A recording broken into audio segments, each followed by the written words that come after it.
I've been getting a lot lately because there's been some things going around where people are saying to get off of group boards, to stop using group boards, and that group boards don't work on Pinterest anymore. Hey, I'm Jennifer Priest, the founder here at Smart Creative Social and the creator of Smart Pin Pro, which is a program that helps business owners and bloggers get more traffic to their sites with Pinterest. So today I'm going to be talking all about group boards and if they still work on Pinterest, what you need to be doing. They do still work, which is the good news and that I want to tell you.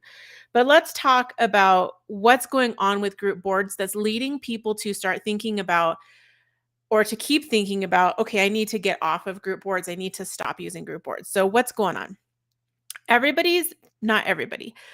The people that I see talking about this that are really struggling with group boards are pinning to group boards and not getting results. And they're pinning in the same way that we used to pin to group boards years ago. We used to be able to get results like super lickety split easy.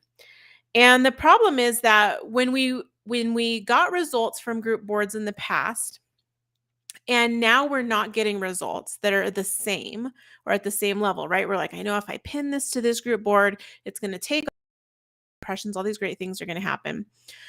If we're doing that and then it stops working, the natural instinct is to double down on what used to work. So if you're like, well, if I pinned this 2 times and I got 100 visits, and now I'm pinning it 2 times and I'm getting 3 visits, then maybe I should pin it 6 times and 4 visits, right? So we kind of double down, triple down on what isn't working because it used to work in the past. And this is one of the big mistakes that I see people making.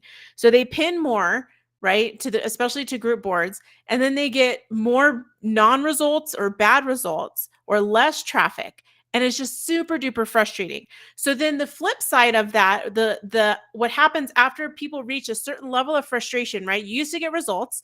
Now you're doing the same thing. It's not getting results. You do more of that thing because you're like, well, I used to get results with this. So if I do more of it, I should get more. That's not working. So now you're super frustrated. So what's going to happen is you're going to quit. You're going to give up on group boards entirely. And I'm here to tell you today that this is absolutely a mistake. Group boards on Pinterest still work. They just work in a little bit of a different way. So what we want to be happening is we want to get those results that we used to get. Those results where we used to get loads of impressions on pins, lots of traffic and lots of followers with very little effort. Now, why was that happening? Now, I want to tell you those days are over of where you just put something on a group board and it just takes off. Those days are over. However, it's not impossible to get results with group boards. Okay. So the thing that I'm seeing is people are making the mistake of leaving all their group boards or not using group boards at all, and they're leaving traffic on the table. Just because it's not going to get you the same results it used to, it doesn't mean it's not going to get you any results. It's going to get you some results. And when we take a little bit of traffic here and a little bit of traffic from there and a little bit of traffic from there, it adds up to big, big traffic. Okay, so let's talk about why that was happening. So back when Pinterest first started group boards, they were a collaboration, and Pinterest thought this is what we want Pinterest to be. So we're going to promote group boards. We're going to push them to the top of the feed, much like idea pins are pushed to the top of the feed right now, much like video pins were pushed to the top of the feed when those first came out.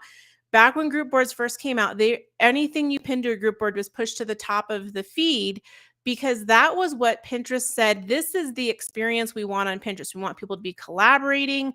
We want people to be sharing ideas together, and group boards are the way to do that, right? They imagined it might be a family or a bunch of friends that get together, or maybe, you're planning a wedding, so you've got all these people contributing to that. And that's what the vision was. Well, bloggers and marketers, what we do is we look for opportunities. And so bloggers and marketers came along and they were like, hey, if we make a group board, we get more traction on everything. Everything gets boosted in the feed. So what did they do? They started, and myself included, started using group boards in a really inorganic way, in a way that was outside the scope of what Pinterest wanted. So bloggers were like, we're just going to spam the crap out of this board. with our content, and so did marketers. Okay, so I'm not blaming bloggers. It's just when we find something that works, we tend to use it to the max, right? And push the envelope to see how far we can push it. So at some point, Pinterest is like, this is starting to look really spammy. This is not the experience that we want for our users. As a search engine and as a social media platform, Pinterest really has to have user experience be at the top, because Pinterest is powered by ads. If people have a bad experience, they're not going to come to the site. They're not going to look at the ads. Pinterest isn't going to make money. So user experience is paramount. So when the group boards are being filled with spam and everybody's exploiting them, Pinterest is like, this is not a good experience for our users. So what did they do? They changed the algorithm, the way things work, whatever, the prioritization of group boards. They changed it.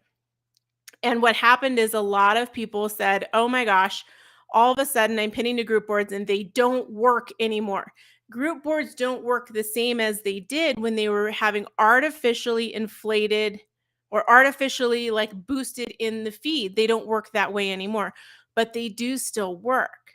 Group boards do still get traction. In fact, one of my second highest traffic board, where I get the second highest referrals on my account, is a group board.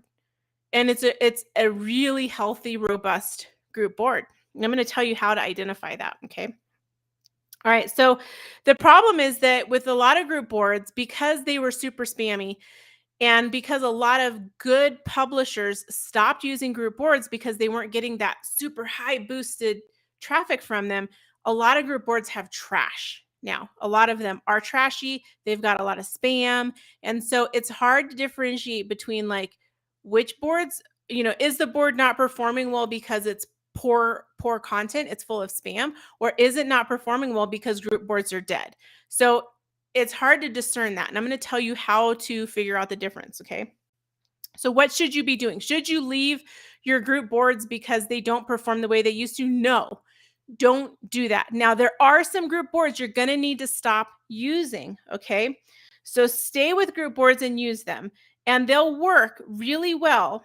And they work just as good as regular boards, as your regular standard boards, as long as they are healthy. Okay. So what do you got to do?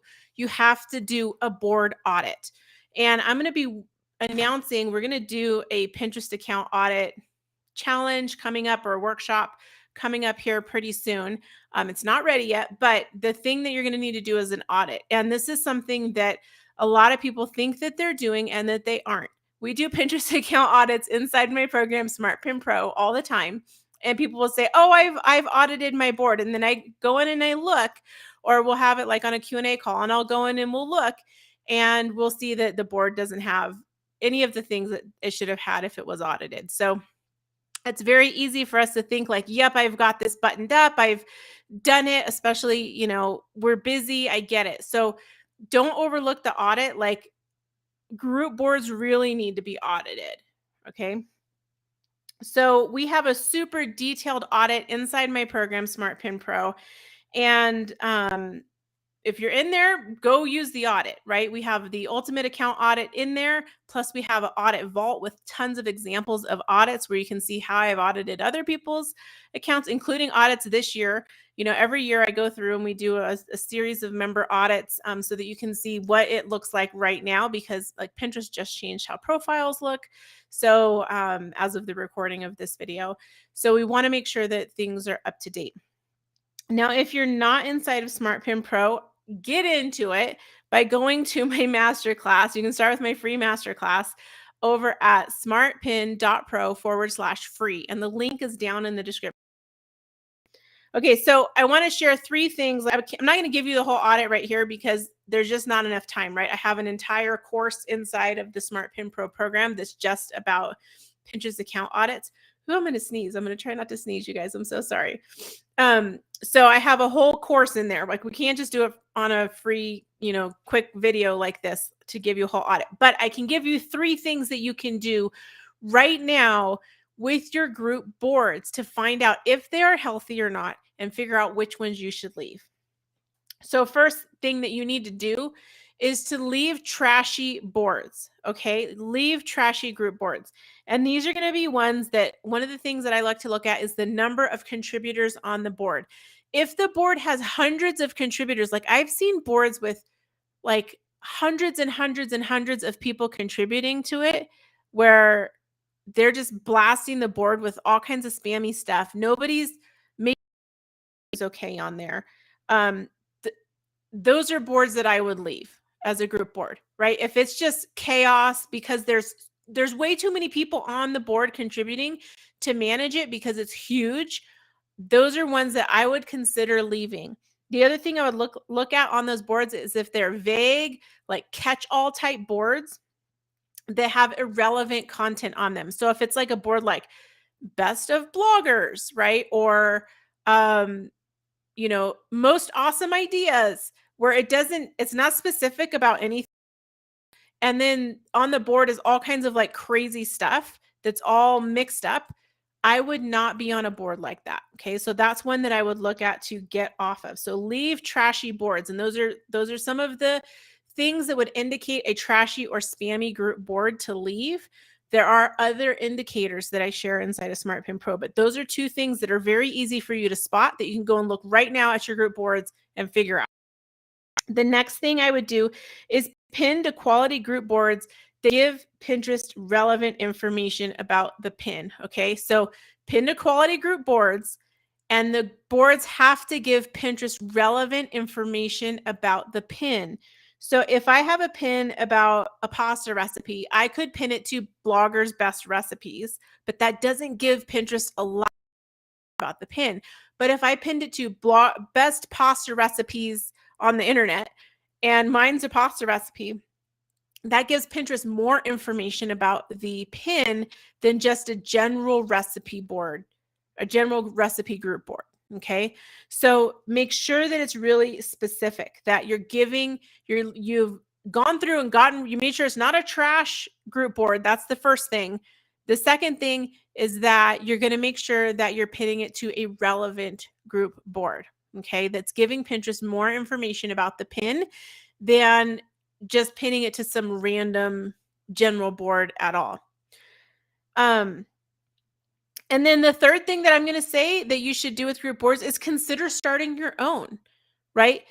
Group boards are still a great place to collaborate. So consider starting your own relevant, very specific group board. So if you are a recipe blogger and you specialize in keto recipes and diet recipes and Instant Pot recipes, then maybe you should get some people together that you guys create your own Instant Pot recipes group board, right? That's another thing that you can do.